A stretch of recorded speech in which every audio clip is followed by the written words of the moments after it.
I am just ousted from corporate America overall. Once you prove you are disobedient and you're not following the script, you're not allowed back in, even if you were right.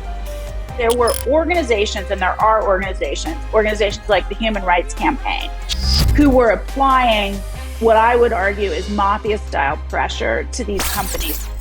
Everybody believes that they are the champion of truth, even though most people would rather stand with the group than stand apart and do the right thing.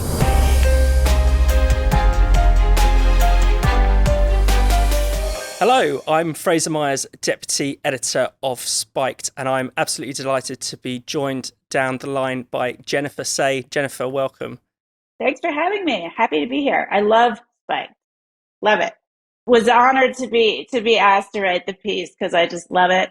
Fantastic. And Jennifer, you are the CEO and founder of XY Athletics.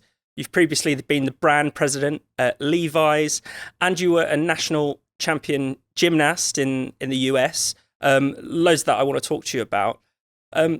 One thing you've been very outspoken about is woke capitalism, the woke turn in capitalism. And you've had your own brush with the mob, particularly when you were at Levi's, that led you to have to resign. Do you want to tell us that story? Yeah, absolutely. I mean, I should say I was always sort of an unlikely candidate to be in corporate America and to climb that ladder. I was reluctant the entire time. I don't know. I just saw myself doing something else when I was a young person. I wanted to write and make movies, and I lacked the courage, frankly. You know, that just seemed really scary. And I, in some ways, I'm a real pragmatist and wanted, you know, a steady paycheck. It made me really nervous not to have one. So I, started down that path. And I think for 10 years was just reluctant. I didn't like people in corporate America. I didn't see myself as one of them. And so I think it just made me always sort of question motives the whole time, even after I kind of committed to it and was like, you know what, I'm good at this. I like it. This gives me an opportunity to help people build careers, to help women build careers in this company where there haven't been many successful women. I mean, I started in corporate America in the 90s. Like, for all the excesses of DEI, it really did stink to be a woman in corporate America in the 90s. You were fending off drunken advances from sales guys, and everybody thought that was fine. Like there was a lot about that wasn't great, and I think it's important we acknowledge that we've come a long way. Anyway, I worked my way all the way up the ladder at Levi's. I was the chief marketing officer for 8 years and the brand president for 2. My brush with the mob came during COVID. I was very anti-lockdown and anti-school closure and anti-every single restriction from day one, which was, as you can imagine, not a super popular position to take where I lived in San Francisco or in corporate America more broadly. So I pushed back. I held rallies, to get the schools open. My own children attend public school, which was unusual for an executive. Public, which I think is different in the UK, but those are the government funded schools in America. And it just didn't go super well for me. I had people publishing my address online. I had people calling the ethics hotline to say that I should get fired. And eventually I left San Francisco. I moved to Denver so my kids could be in school. And eventually I essentially made peace with the fact that I needed to resign. But what's been so crazy is I am just ousted from corporate America overall, which is why I started the brand. Like, once you prove you are disobedient and you're not following the script, you're not allowed back in, even if you were right. And you basically weren't ever told explicitly that you'd be fired for this, but, you're told that it's almost your position is untenable, that you really shouldn't say that. I mean, how does it work in practice, the sort of cancellation of someone in your position? I resigned. So at the end of the day, it just, was clear that was the path for me. And, there's details about that in all over the place. But, it was my choice and I resigned. But the public, the external pressure was so intense. What I didn't expect was that, like, I knew I would be redeemed. Like, I knew the whole time that school closures and all, that were incredibly damaging. What I did not realize is how long it would take. And I'm still not redeemed, really, even though everybody at this point, I mean, you guys opened schools way sooner than us. In San Francisco, schools were closed for 19 months. We will be living with the harms to a generation for many, many years, I believe.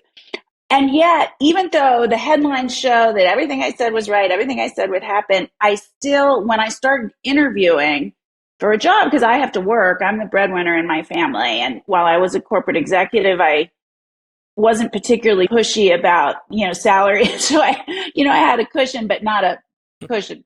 So, I needed to work and I started interviewing and I was asked repeatedly if I would apologize for my actions. And this is in Mm. 2023.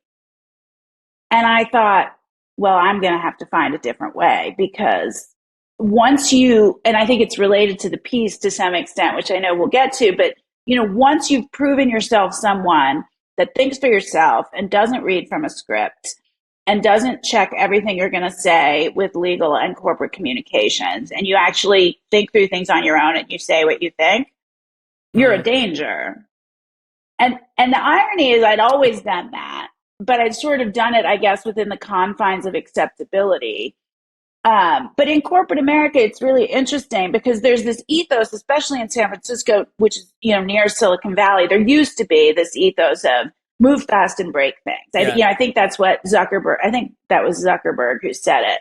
Well, you look at what Elon is doing now with Doge. I mean, this is exactly what they're doing, but suddenly it's a terrible thing to do. It's like it's okay to do and say it when you kind of do it in a soft way. But when you really do it, well, that's not allowed. Um, it's interesting. I can't tell you the number of times I would, start on a path of doing something and I would be told, well, you can't do it that way. And I Mm. would say, why? And then I would do it anyway and it would work. But there's these norms that can't be violated. And that includes what you say publicly about any given issue. So I just became a pariah in corporate America because I'd taken the stance. You're not embraced as someone with insight because you were right. You are rejected as a Yeah. heretic who doesn't follow the And rules. and obviously you're someone who's specialised in branding. You'll have seen, I guess it's not just internally that capitalism started to work in this way, become a lot more stringent, but Yeah, also companies are advertising their virtue through their marketing, through their that's right. advertising. When did you Yeah. start to notice that coming? How big a change is that? Well, it's so interesting because, people talk about, oh, this started in 2010. And, I guess to some extent it does go that far back. But I'll tell you, this thing happened in 2017, which I write about in my book. Um, on Saturday Night Live, they did this fake Levi's ad. You know how they do those Mm. mock ads on Saturday Night Live? And it was called Woke Jeans from Levi's, and it was a parody. It was mocking companies and Levi's in particular um, for this sort of ridiculous wokeness. I'm woke. Woke, woke. I'm woke. So, why aren't my jeans? Now they are. Introducing Levi Wokes, sizeless, style-neutral, gender-non-conforming denim for a generation that defies labels.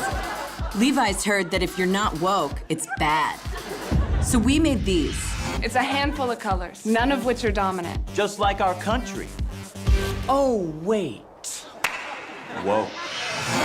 And it was really funny. And I remember watching it, and all these people are texting me going, oh my God, you're in trouble. You're going to get fired. And I was like, no, this is funny. It's a great joke. Let's be in on it. And we made up a bunch of jeans and sent them to the cast. I mean, the ad is really funny. But that was sort of the last time you could mock it. Yeah. Like they would never make that ad now. So, I think the real turning point, even if all the seeds were there in the 2010s, the summer of 2020 with the BLM riots, which, extended far beyond America, that's when every single company, declared that they were disavowing their white privilege and they were hiring a head of DEI and they were, hiring a chief diversity officer and they were going to hit these various numbers in their organization and the advertising change. Like that was the line. And that was also the time that if you didn't do that, you could get canceled. It was also the time, I mean, there's a member of my team, he's our creative director, who was pushed out in the summer of 2020 this is when the witch hunt started. He had been a very successful creative director at one of the biggest agencies in America.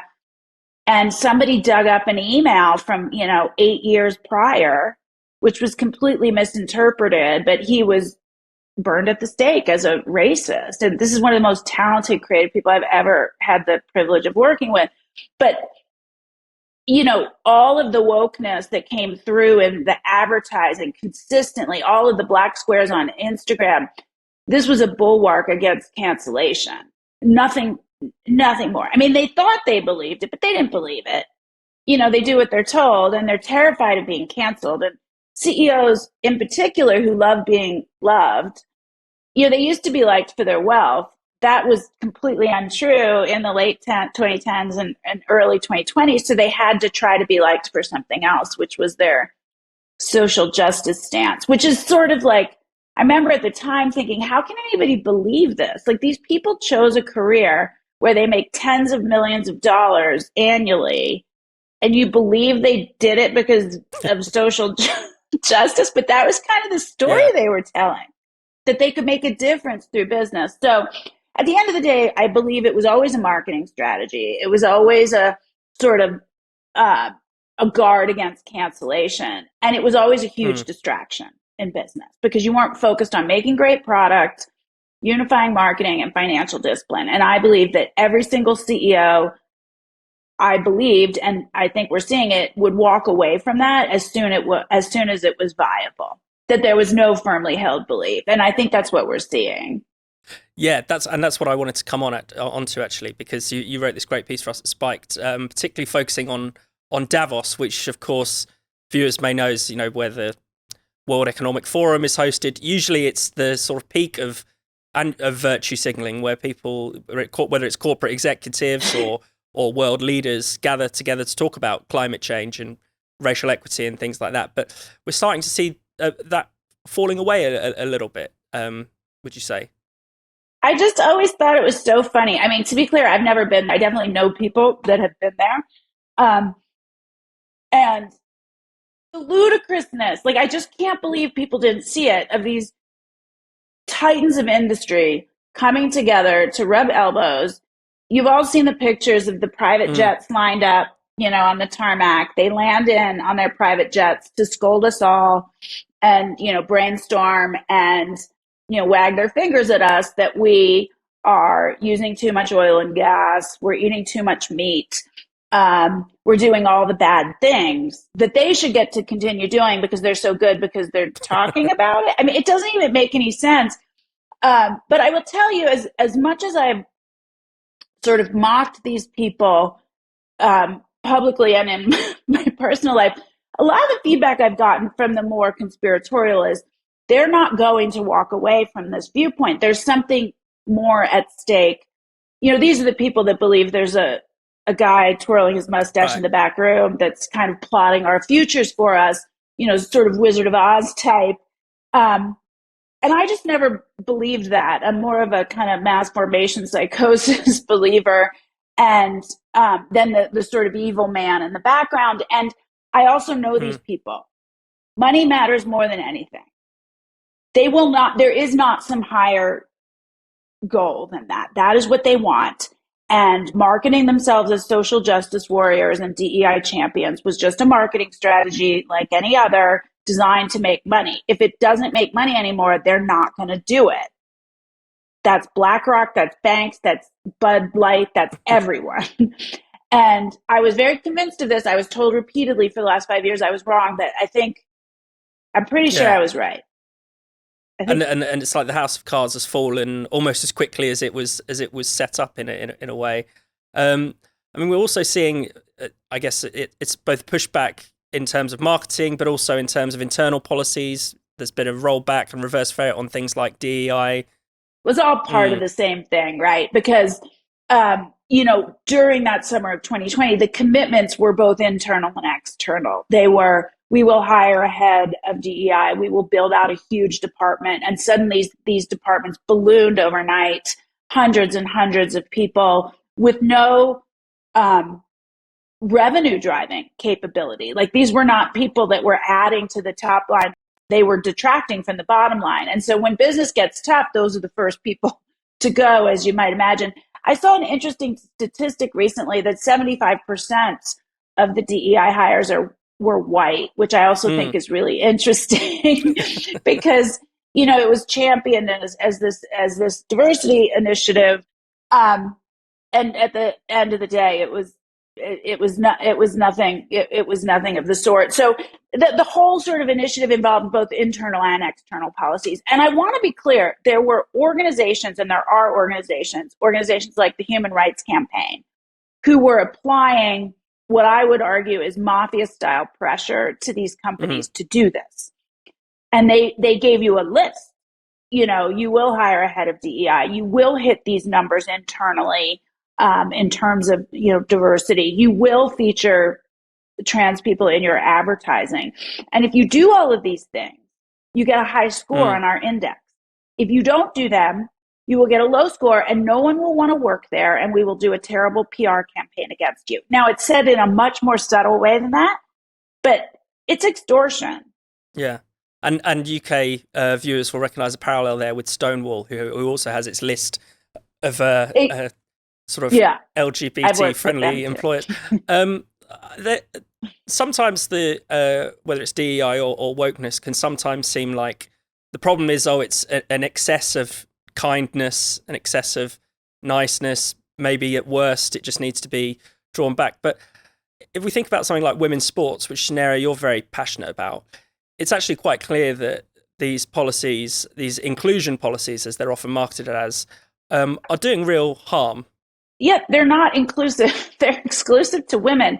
Men and women's sports means there's no such thing as women's sports. The minute you sort of violate the integrity of women's only sports and spaces, then women no longer have their sex-based rights, which were created in Title IX, 1972 was established to guarantee women's sex-based rights in the education system. But there was more than that happening in the late 60s and early 70s with battered women's shelters and no-fault divorce, so women could leave abusive marriages. All of these things. I know in the UK, women's prisons has been, kind of the tip of the spear on this issue, and I think we're seeing this now in the United States as well. It's ridiculous. I mean, everybody knows. I can't even believe we have to debate this. Everyone knows that male biology confers greater strength and speed. And the idea that you can take some pill and become a biological woman is the most absurd thing on the planet. We all know it. We're in a fever dream. But because of the sheep-like quality of most people and corporate executives in particular, we furthered these ridiculous taglines like trans women are women. No, trans women are men. They are trans women. They're anything but actual women. Compete in the men's category. Create your own category, which I'm less supportive of, but do not compete in the women's category. And I think sports, it's just, I recognize it's not the whole issue, but it's such a public manifestation and such an obvious manifestation of the issue and such a ridiculous manifestation of the issue. Being male confers more advantage in sports than steroids, and yet we don't allow steroids. Yeah. It's sort of that simple. And men, at the end of the day, men aren't women. And we cannot concede to their framing of the argument. I'm kind of a stickler on language at this point. I used to sort of try to be nice about the whole thing. And I don't think I'm mean now, but I'm firm and truthful that men are not women. Yeah, that makes sense. And your new company, XY Athletics, obviously, the name itself suggests you recognise the difference between men and women, the binary. Male, female binary. You've just released an ad. It's gone viral. Features Riley Gaines, the professional swimmer who's spoken out against this issue. Why did you think it was so important to do this campaign through a company rather than perhaps a more traditional method of campaigning? I think. Look, the company, the nonprofit I talked about, HRC, I think in the UK, Stonewall is the one I think I recognize as having led one of the sort of most well-known, famous, and beloved brands in the world, that brands have real impact on culture. In fact, our mantra at Levi's, as I was leading the organization was put the brand at the center of culture. Brands like movies and film, they have impact on culture. And I think if we cede that ground to the most insane progressive, we see the opportunity to influence the culture. And that is what these, I hesitate to call them progressives because I think what they're advocating for is retrograde and regressive, but we've sort of ceded that territory. We took our eye off the ball. And I just think this is what I'm good at doing.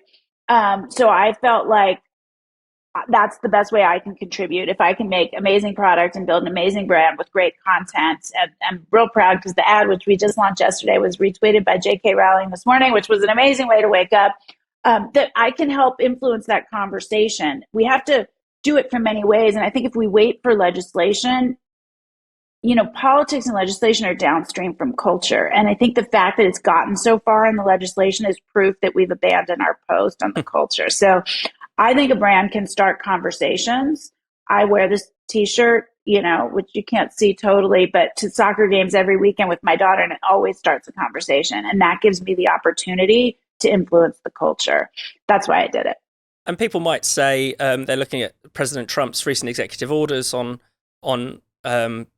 sex in sport, but there's a bigger fight to be had. It's not over, is it? It's so far from over. I think I'm sort of astonished that people don't totally understand this. First of all, an executive order, unless it gets legislated, when the next president comes in, can do another and reverse it. The executive order also only impacts federally funded institutions. So if we take prisons, for example, which it's already impacted, about 10% of prisons are federal. The rest are state. There's about 10 times more state prisons. So state prisons like California have gender ID laws on the books. That means any murderer can declare himself a woman, any sex offender can declare himself a woman and be allowed in women's prisons, and that's not going away. Same is true in sports. I competed for over 15 years in the Olympic movement. That is not impacted. It's governed by the Olympic Committee. It's governed by the IOC. They all have rules on the books that allow men to compete in women's sports. 70% of youth and adult sports exist outside federally funded institutions. So we are not done. Not to mention 14 states have laws on the books that prioritize gender ID. So, and those states aren't stopping. You think California is going to stop?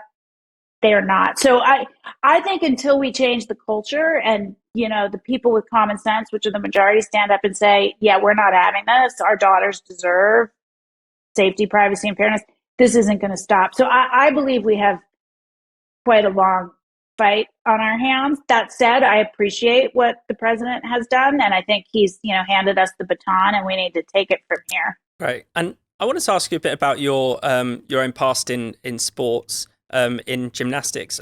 After you left, you spoke out about some of the abuse that was quite endemic in the sport, and you got a lot of backlash for that. So I'm wondering if do you think it's kind of unfortunate? Were perhaps the germs of cancel culture in there back then, or perhaps does it tell us that whenever you say something against the powerful, inevitably you're going to have to rain a lot of criticism, that it's perhaps easier, more difficult to speak truth to power than it may look? It's very difficult, and it took 8 years of being dragged and threatened legally and physically before I understood how cruel the internet can be. So that was, this was 2008 when I started. I said very common sense things that I know every single gymnast I trained with knew to be true, that the sport was physically, emotionally, and sexually abusive. It was rampant, and every gymnast came for me, the U.S. Olympic Committee, the USA Gymnastics. Like, I was a grifter and a liar and a shitty ex-gymnast that just was bitter until the story of Larry Nassar broke. And then suddenly everybody was on my side. And they don't care that there's screenshots of them saying I was this horrible liar and grifter. They just pretend they always supported me because everybody believes that they are the champion of truth, even though most people would rather stand with the group than stand apart and do the right thing. But that was my training ground for, being able to kind of stand up and push back. And for me, the truth matters and kids matter. And I will always take the risk. and take the heat for that. Jennifer, thank you very much.